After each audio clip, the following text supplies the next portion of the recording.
मैं प्रफुल्ल साहब आपके पास आऊं, से पहले मेरे दर्शक पूछ रहे हैं हम, और ये इंपॉर्टेंट बात थी, आज उमर खालिद साहब का केस था, मतलब 5.5 साल से ये एक ट्रायल नहीं शुरू हुआ है। ये बेल के ऊपर इतनी लंबी बहस मैंने नहीं सुनी थी। बेल पे आज फिर बहस कंटिन्यू रहेगी, आज फिर बहस, फिर कल चालू रहेगी।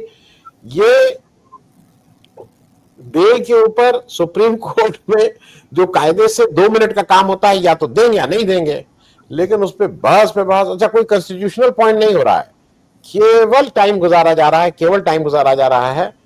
और जो भी कारण हो, क्योंकि उमर खालिद की बेल अभी तक मंजूर नहीं हुई है। आप प्रफुल्ल साहब बैठे हुए हैं, आप चूंकि बंगाल को भी उतना ही समझते हैं जितना बिहार को।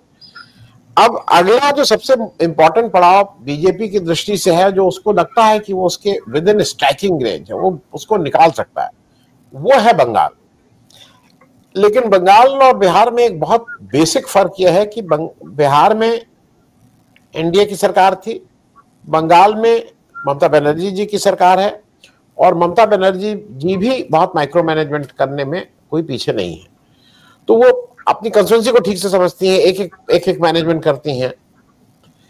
ऐसे में बीजेपी पूरे, जिसको कहते हैं ना, पूरे प्राण प्रण से लगेगी।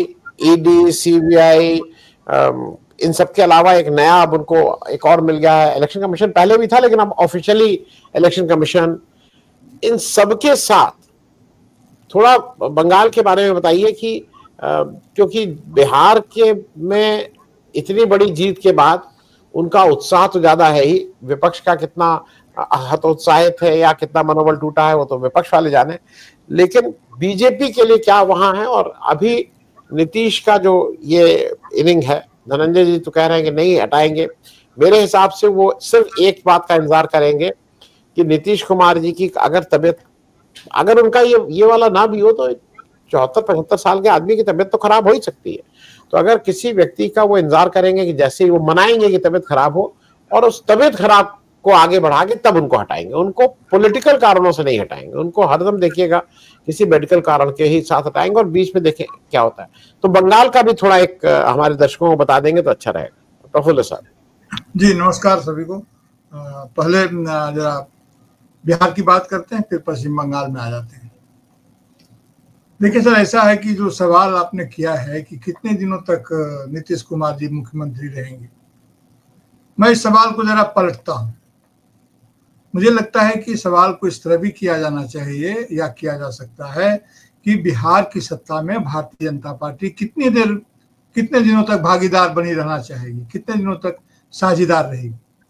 जिस दिन भारतीय जनता पार्टी बिहार की सत्ता को गंवाना चाहेगी, उस दिन वो नीतीश कुमार जी से छेड़छाड़ करेगी, क्योंकि नीतीश कुमार जी इतने दिनों में वो भी जानते हैं इस बात को, जैसा धनंजय सर ने भी कहा, वो इतना जानते हैं नीतीश कुमार जी कि वो अपना वैकल्पिक रास्ता प्लान बी वो भी तैयार रखेंगे, और भारतीय जनता पार्टी भी प्लान बी तैयार रखेंगे। भारतीय जनता पार्टी की सबसे बड़ी मुसीबत ये है इसमें बिहार में कि उनका कोई सुदृढ़ और नीतिज्ञ नेता नहीं है जो राजनीति को अंजाम दे। जो कुछ होना है उनका वो दिल्ली से होता है, और वो दिल्ली दूर पड़ जाती है। कोई भी जो जेडीयू के साथ जो भी लोग हैं बिहार की राजनीति में जिनका स्टेक है, वे कोई भी लोग भारतीय जनता पार्टी के साथ जाने के पहले 25 बार सोचेंगे, वे नीतीश कुमार को अपनी प्राथमिकता में रखेंगे। पहले तो मुझे ये लग रहा है। दूसरी बात ये कि अगर जिस तरह से चुनाव हुए हैं, तो ये ऐसा लग रहा है कि अगर बुलडोजर से मकान गिरा दिया गया हो, जोगी जी के राज में जैसा होता है, उसके बाद मकान गिर जाने के बाद हम उस मकान में व्यवहारिक उपयोग में लाए गए सीमेंट की क्वालिटी पर बात कर रहे हैं कि किस तरह की सीमेंट की क्वालिटी लगाई गई, यह नहीं लगाया गया होता तो वह होता, वह न होता तो वह होता। अगर यह पहला कारण है कि चुनाव आयोग निष्पक्ष नहीं रहा है, फ्री एंड फेयर वातावरण नहीं दिया है, पक्षपात किया है, तो और सारे कारण पर विचार करना बिल्कुल निरर्थक हो जाता है। उसका कोई कारण ही नहीं बनता है कि 10% 10,000 दिया कि 12,000 दिया कि क्या दिया। क्योंकि अगर मनुष्य ने वोट दिया होता तो उसका विश्लेषण हम अलग तरीके से करते, लेकिन मशीन के वोट का हम क्या करें।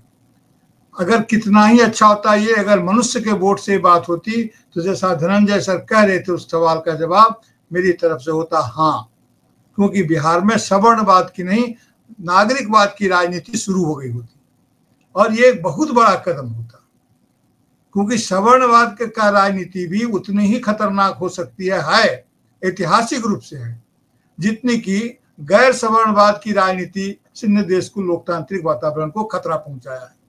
इस बात को हमें स्वीकार करना होगा। आखिर 20 साल 25 साल से नीतीश जी मुख्यमंत्री हैं वहां, और लालू प्रसाद यादव जी जो सामाजिक न्याय के पुरोधा हैं, सबको जोड़ लें तो 35 साल के लगभग में इनका शासन है। सामाजिक न्याय की गाड़ी कितने स्टेशन को पार की है, उसकी पटरी कहाँ तक बिछी है, ये हम सबके सामने है। मुख्य बात यह है कि आप ही के कार्यक्रम में, आप ही के चैनल पर कभी मैंने यह अपील की थी, जब बिहार चुनाव की घोषणा हुई भी नहीं थी तब, कि बंधुआ मतदाता बनने से मतदाताओं को बाहर निकलना चाहिए। लेकिन उसका आशय तब होता, ये तमाम बातें तब सही होती जब मनुष्य ने वोट दिया होता। ये चूंकि मनुष्य ने वोट नहीं दिया है, मनुष्य का इसमें कोई अंशदान नहीं है, इसलिए मैं धनंजय सर के सवाल का जवाब सही तरीके से नहीं दे सकता हूं कि क्या भारत में, बिहार में कम से कम लोकतांत्रिक तरीके की नागरिक लोकतंत्र शुरू हुआ है या जातिगत लोकतंत्र भी है ही। लेकिन जाति एक सच्चाई है, इससे कोई इनकार नहीं कर सकता है, और बिहार में ये एक बड़ी सच्चाई है और अधिक बोल्ड दिखने वाली सच्चाई है। अब देखिए कि पूरे के पूरे जाति के कंपोजिशन को देखिए, अपने को ओबीसी कहते हुए नहीं आते हैं हमारे प्रधानमंत्री, लेकिन उनके मंत्रिमंडल की ही संरचना देख लीजिए, मंत्रिमंडल की संरचना छोड़ दीजिए, उनके निर्णयों को देख लीजिए। आखिर अगर आप जब गरीब गुरबा का भला करते हैं तो जाहिर है कैपेसिटी बिल्डिंग करते हैं, एक्सेस आप जो देते हैं, एक्सेसिबिलिटी बढ़ाते हैं, उसको मैं कोई काम नहीं मानता हूँ।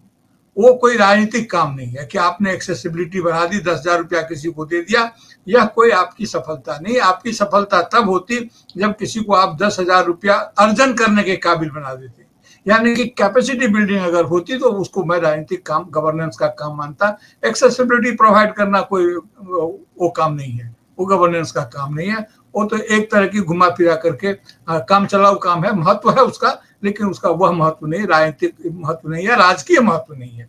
तो मैं ये कह रहा हूँ कि सवाल ये है कि उन्होंने ये जो किया है बिहार की राजनीति में और सभी जगह, अभी आप चर्चा कर रहे थे और कई महत्वपूर्ण लोगों के चुनाव हार जाने की चर्चा कर रहे थे। मनमोहन सिंह का चुनाव हारना और जो हमारे सिन्हा जी बिहार में जनसुराज पार्टी से जो चुनाव हारे हैं, दोनों एक ही नहीं है। हमने शुरू में ही कहा था कि जनसुराज, आपके यहाँ भी कहा था कि जनसुराज पार्टी यानी प्रशांत किशोर एक डस्ट क्लाउड है और इसका गुबार के अलावा कुछ नहीं है, उनमें एक बूंद पानी नहीं है।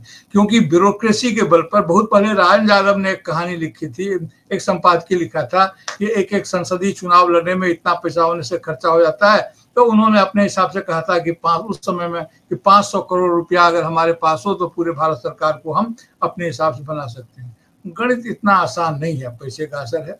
मैं फिर आ जाता हूं अपनी दो बिंदु पर, आप मुझे 2 मिनट का समय देंगे। अमरकांत जी की एक कहानी है जंजीर, आप ही के उत्तर प्रदेश में थे अमरकांत जी। जंजीर में होता है, संक्षेप में बताता हूँ कि एक मित्र जो प्रेस में काम करता है और अपने किसी बाहरी मित्र के गले में एक सोने की जंजीर देखकर खुशी व्यक्त करता है, तो उस मित्र ने उसके गले में वो जंजीर डाल दी, कहा कि पहन लो कुछ दिन। तो उन्होंने उसको पहन लिया और रात में जब सोने लगे तो तकिया के नीचे रख करके वो सो गए। सुबह में जंजीर गायब थी, तो उन्होंने बड़े उदास थे, तो उनके मित्र ने पूछा, बुद्धिमान मित्र ने, कि क्या हुआ। तो उन्होंने बताया कि इस तरह से जंजीर खो गई, कहाँ रखा था, तो तकिया के नीचे से। तो उससे भी बुद्धिमान आया, उन्होंने कहा कि अरे क्या हुआ, कहाँ रखा था। उन्होंने कहा कि तकिया के नीचे क्यों रखा था, ऐसे तो अलमारी में रखना चाहिए था। जब उनसे ही बुद्धिमान आया, उन्होंने पूछा कि कहाँ रखा था भाई, तो उन्होंने कहा अलमारी में रखा था। बोले अलमारी में कोई रखता है, ऐसे ड्रॉर में रखना चाहिए था। जब उनसे भी बुद्धिमान दोस्त आए तो उनको कहा ड्रॉर में रखा था। उन्होंने कहा अरे बेवकूफ, सोने की जंजीर को तकिया के नीचे रखकर सोना चाहिए था। यानी कि विक्टिम ब्लेमिंग हमारा बहुत ही लोकप्रिय खेल होता है। जो दोषी हो जाता है उसको हम तुरंत, जो हार जाता है उसको हम तुरंत विक्टिम को हम बता देते हैं कि तुम्हें ये दोष था, जिसकी सबसे शिकार होती हैं महिलाएं और बच्चे, इसके सबसे ज्यादा शिकार होते हैं। अब मैं आता हूँ पश्चिम बंगाल पर। देखिए पश्चिम बंगाल की राजनीति जो है, यहाँ पर जो क्षेत्रीय पार्टियां, यानी पश्चिम बंगाल का जो अपना जातीयता बोध है, इस जातीयता का अर्थ यहाँ पर जाति व कास्ट नहीं है बल्कि नेशनलिटी है। तो यहाँ पर जो जाति और जातीयता का जो अंतर है, उस बात को हमें ध्यान में रखना होगा। तो पश्चिम बंगाल में जो रियलिटी है, जो कास्ट रियलिटी नहीं बल्कि जो नेशनल रियलिटी है, इनका जो अपना जो बोध है, राष्ट्रीयता बोध है, वो इसको हम लोग कहते हैं, कभी अगर कह देते हैं कि ये उपराष्ट्रीयता बोध है, सब नेशनलिटी सेंस है, तो इससे वो लोग खफा हो जाते हैं, क्योंकि वो कहते हैं कि नहीं, हमारी राष्ट्रीयता तो यही है। यहाँ पर दो शब्द चलता है, भारत की राष्ट्रीयता के लिए वो राष्ट्रीयता का इस्तेमाल करते हैं और अपने बंगाल के संदर्भ में वो जातीयता का इस्तेमाल किया जाता है यहाँ पर। तो यहाँ पर जो केंद्रीय पार्टियां हैं उसके लिए पश्चिम बंगाल की राजनीतिक जमीन दलदल है, जितना जोर लगाएंगे उतना धंसेंगे, एकदम सीधी सी बात है। कांग्रेस यहाँ क्यों जोर लगाई, धंसी, क्योंकि कांग्रेस जोर लगाती रही सेंट्रल पार्टी की तरफ। आपको याद होगा कि इनके अंतिम नेता प्रियरंजन दास मुंशी वगैरह जो थे उस समय में काफी जोर लगा रहे थे, जितना जोर लगा रहे थे उतना दलदल में आदमी धंसता जाता है। सीपीएम क्यों डूबी, बहुत से कारण हो सकते हैं। एक प्रमुख कारण है कि यहाँ के बंगाली समाज को ये लगने लगा कि सीपीएम को प्रकाश कारात चला रहा है, ज्योति बसु नहीं चला रहे हैं। अलीमुद्दीन स्ट्रीट से आप जानते हैं, अलीमुद्दीन जो पश्चिम बंगाल में सीपीएम का मुख्यालय है, वहां से नहीं चल रहा है, हमारी भावनाओं को नहीं सुना जा रहा है। एक भी पश्चिम बंगाल का एक भी नेता इस पक्ष में नहीं था कि इनको हमारे जो सोमनाथ दा को रिजाइन करना चाहिए या उनको पार्टी से निकाल देना चाहिए, लेकिन निकाल दिया गया। जैसे ही पश्चिम बंगाल के लोगों को लगा कि हमें कोई अन्य फोर्स निर्देशित कर रहा है जो हमारी जातीयता के बाहर का है, यहाँ की सीपीएम की राजनीति जो है ताश के पत्ते की तरह भरभरा कर गिर गई। ये चाहते हैं ना, आपको पिछला सीन याद है, पिछली बार जब लोग जीते थे, जो तृणमूल से विद्रोह करके गए थे, किस प्रकार सिर मुड़ा करके और नहा करके पानी डलवा करके तृणमूल में वापस आए थे। मैं ये नहीं कह रहा हूं कि यहाँ पर बहुत आसान होगा कि मुश्किल होगा, लेकिन पश्चिम बंगाल एक बॉर्डर एरिया है, बटा था पूरा भारत, लेकिन कटा था फिर पश्चिम बंगाल और पंजाब, और पश्चिम बंगाल की संवेदनाएं बहुत तीव्र है। यहाँ अभी भी बांग्लादेश से आने जाने का रिश्ता लगा हुआ है।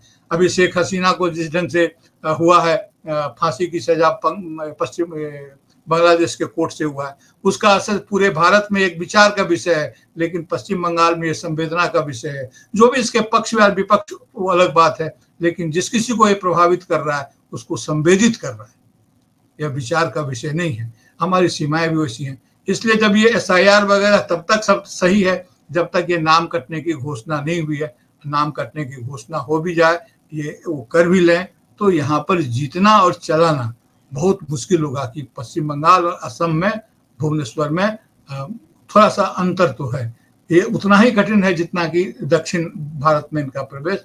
इसलिए देखिए कि अभी क्या होता है। दीदी की पूरी अपना जो डेमोग्राफिक कंपोजिशन है वह भी बिहार से भिन्न है, क्योंकि बिहार में 17% मुस्लिम आबादी है, यहाँ 28 के आसपास मुस्लिम आबादी है, जो बहुत बड़ी आबादी है। और जो परिवर्तन चाहते हैं वो सब पश्चिम बंगाल के रहने वाले लोग नहीं हैं, हिंदू हो चाहे मुसलमान हो, जो बाहर से आए हुए लोग हैं, उनमें से अधिकांश चाहते हैं कि भारतीय जनता पार्टी यहाँ पर आए। यहाँ की सांप्रदायिकता का मिजाज और उसके साथ उनका व्यवहार एक भिन्न तरह का होता है। बहुत सारी बातें जो ऊपर से नहीं दिखती है, क्योंकि पोशाक में हर आदमी सुंदर दिखता है, पोशाक के नीचे की कथा तो एक ही होती है। यहाँ की राजनीति में भी पोशाक के नीचे की कथा एक ही है, लेकिन उसमें भी कुछ फर्क तो है। सर जी जी जी